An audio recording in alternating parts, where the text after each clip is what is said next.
Be ready. 5 seconds. Start.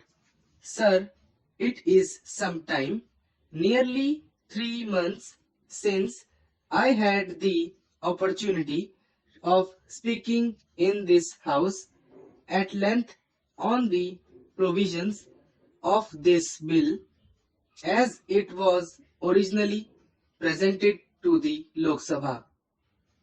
Honorable members may recall the general discussion on the floor of this house and the appraisal which was given to the bill. During the period that the bill has been before the Parliament, it has been subjected to a wide variety of comments by individuals and institutions representing various shades of opinion. These have all been taken into consideration, and after due deliberations, certain amendments were proposed by the government. These have been considered and incorporated in the bill as passed by the Lok Sabha.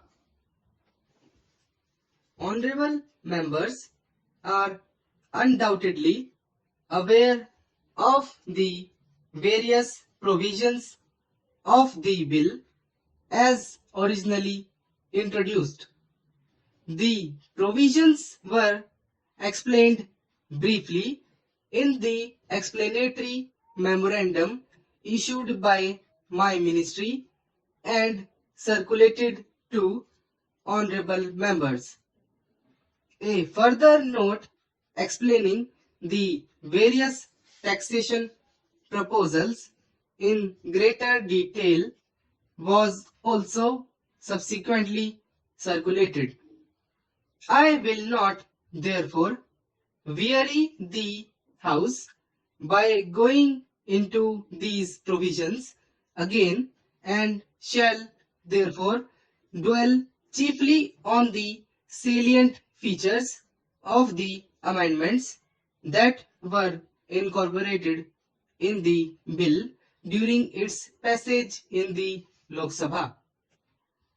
So far as personal taxation is concerned, the main emphasis of the critics has been against the lowering of the exemption limit on personal income tax and the reduction of the income tax burden on the higher slabs of income.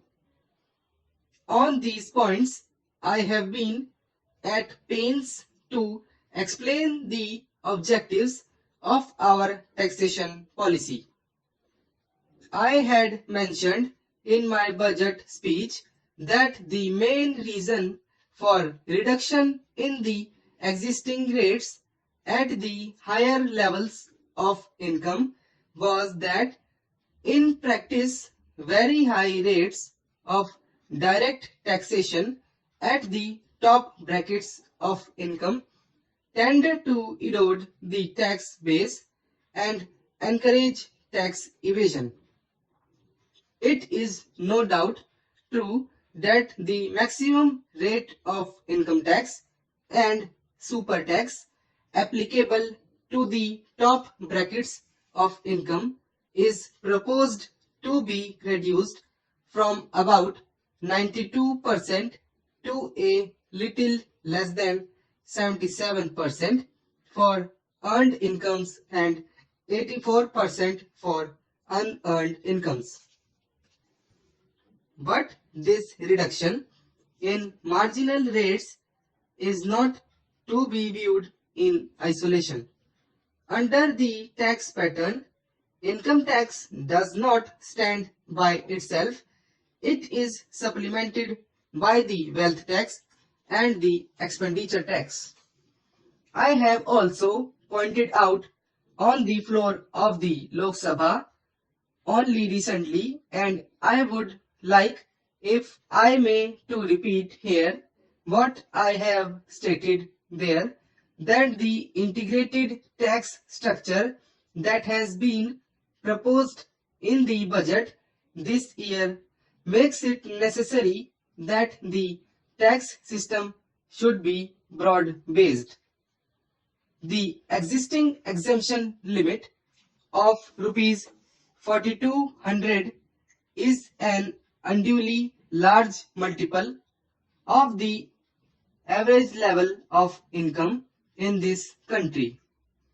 This should be reduced to such a reasonable level as would widen the sphere of taxation and release the tax base from its present inelasticity.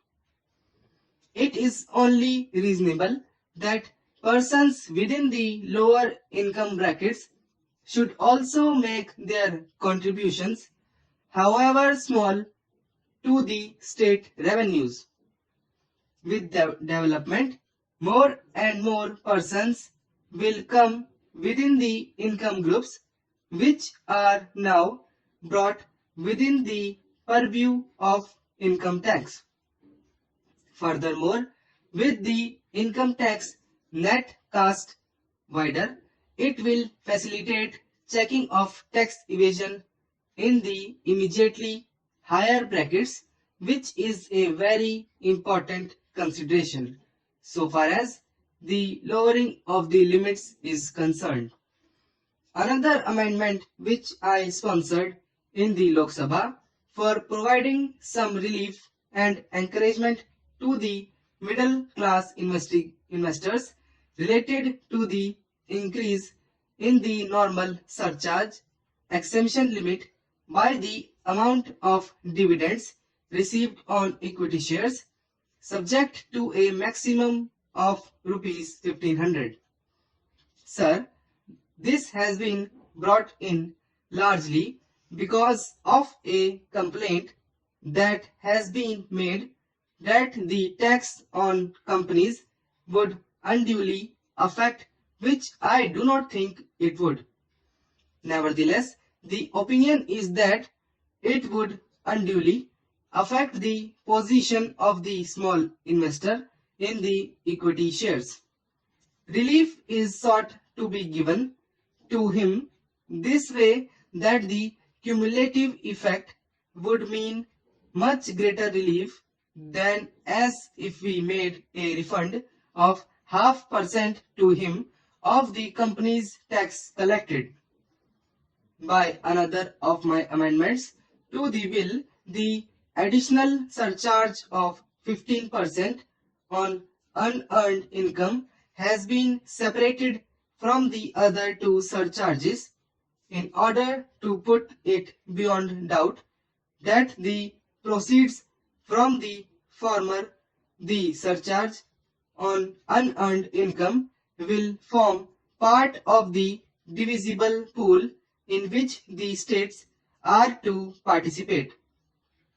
This was the original intention, and it was felt that the divisible pool would not be affected.